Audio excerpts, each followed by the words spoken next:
Hey there, and welcome to my review of HBO's House of the Dragon Episode 4, King of the Narrow Sea. So, another solid episode with lots of court intrigue, scheming, and plans backfiring, much of which was very interesting. However, I will say there were some things I wasn't crazy about, more so than other episodes. So this is probably my least favorite of the season so far, but overall, it was still enjoyable. Before getting into my top 5 moments of the night, honorable mentions go to the brief appearance of Sir Harwin Strong as the guard who stopped Rhaenyra on her night out, as well as the duel between Willem Blackwood and Gerald Bracken, which immediately made me think of Bloody Ben Blackwood from the books, a child warrior who became a great hero during the Dance of the Dragons. As this was far too early for him to make an appearance, I figured this boy was Ben's father, Samuel Blackwood, who similarly has a duel like this in the books, but it ended differently, with the Bracken opponent victorious and both surviving. But this character turned out to be a new person named Willem, who might be the brother of Sam or perhaps a replacement for him. But either way, as a big fan of House Blackwood, I loved seeing the boy win the duel. Another honorable mention goes to the many name drops and historical references throughout the episode, like mentioning Enar the Exile, Balon the Brave, and others. Now, moving on to what I felt was the 5th best moment of the episode, and that was the mention of the White Worm and reveal of Mysaria, now the cunning spy master described in the books. I love this scene, as this is what I was expecting her to be like from the beginning, though I also thought she would have a better relationship with Daemon, and was surprised to see they weren't working together, as I thought sending a note to the Red Keep was all part of Daemon's plan to wed Rhaenyra. But from the Rogue Prince's interactions with the White Worm, it seems it wasn't. I still think Mysaria would have been a more compelling character if she was sly and cunning from the beginning, like Varys in Game of Thrones, who had to struggle and suffer all his life to gain the skills necessary for his position. Mysaria, it seems, mastered her skills in the last few years, since she was presented so weak early on. But then again, maybe that was all a scheme of hers as well, to seek protection and open new avenues of opportunity with the patronage of a Targaryen.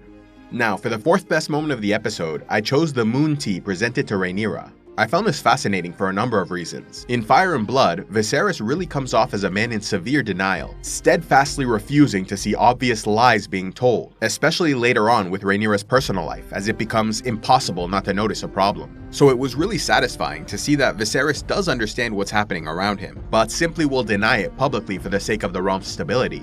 It was also curious that we didn't see whether she drank it or not. I'll also use this opportunity to say it was fascinating how things turned out between Rhaenyra, Daemon, and Criston Cole. In the books, there's a lot of speculation and different versions of what went on that night, and it'll be interesting to see how Criston Cole and Rhaenyra handle the situation now that she's betrothed to Laenor. Moving on to the 3rd best moment of the night, I chose the dismissal of Otto Hightower. This was a long time coming, and it was great to see the scheming hand of the king finally removed from the position. However, I will also admit I felt a little sorry for him, as of all the things Otto has done to deserve being fired, this, I felt, was not one of them. To me, in this particular instance, he did exactly the right thing, exactly what a hand should do, and that was keep tabs on what was happening at court and amongst the royal family. To me, this was Otto absolutely doing the right thing for his king, and telling him a hard truth that had to be known. But as always, it seems Viserys would rather live in blissful ignorance than hear a harsh reality. That being said, there's no doubt Otto would have and was exploiting the situation as best he could for his house and grandson, but that doesn't change the fact that in this case, I think he was doing the right thing. I also think the show has done a good job humanizing Otto and making his perspective more understandable, and I look forward to seeing him return to court politics in the future. I also think they've done a good job setting up the possible successor to Otto, which of course has to be loyal Lionel Strong, especially since he was the one who advised Rhaenyra marry Laenor. For the number 2 spot, I chose Queen Alicent's conversation with Rhaenyra about her ill-advised night out in the city. Both these actresses, I think, are doing an incredible job with these roles, and this was a great scene for many reasons. What I enjoyed most was seeing Rhaenyra navigate her way through the conversation, mixing just the right amount of truth with her lies. This is a skill she will have to master in the future, but already has a talent for, as the queen was convinced enough to speak on her behalf to the king. Again, Alicent is coming off as a sympathetic character, as she tries desperately to keep the peace within her family, and it was interesting to see her own moral standards at play, as Alicent clearly has rules she expects Rhaenyra to follow, no matter her personal feelings, for the good of the realm, in the same way she accepted her own lot in life, despite her personal feelings, for the sake of her house. Most of this scene was tense and dramatic, but I also found it really funny to see how quickly Rhaenyra started feigning affection and love for Alicent when she got caught. Now, finally, for the best moment, I went with Viserys speaking to Rhaenyra at the end of the episode. Every actor on this show seems to be killing it, but Paddy Considine, who's playing King Viserys, is really a standout, I gotta say. It seems like I can really feel his anguish and tortured soul. And while of course I wish he could be more proactive, decisive, and bold, it's clear that he's trying his best, with even his more selfish decisions like marrying Alicent instead of Laena understandable because he was grieving and manipulated by Otto Hightower, who sent his daughter to him. Though Viserys will never be Jaehaerys the Conciliator or Aegon the Conqueror, he seems to be holding the realm together to the best of his abilities, and in fairness, he is presiding over years of peace, continuing the golden age begun by his grandfather. I always enjoy watching Viserys talk honestly and forcefully to Rhaenyra, but also with respect, which he showed by agreeing to her demand of dismissing Otto Hightower. I'm also intrigued by the continued focus on the dagger, and the discovery of the prophecy hidden on the blade. So those were my top 5 moments, and I have to say it was a good, solid episode overall. However, there were, for me, a few more negatives with this one than past episodes. Some were more minor, like my grave disappointment that we didn't get to see Daemon as king in the Stepstones. It makes sense why they cut that out, but in the books he reigned in the Stepstones for years and continued to fight the Triarchy. But again, given the time jumps, I understand why they want to keep everything moving forward without that aside. For me, the biggest problems came from Rhaenyra's attitude and behavior in the first half of the episode. I was really disappointed that during the suitor scene when the nobles were presenting themselves for the princess, that they didn't take this opportunity to make her appear wise, charming, and cunning in how she dealt with the nobility.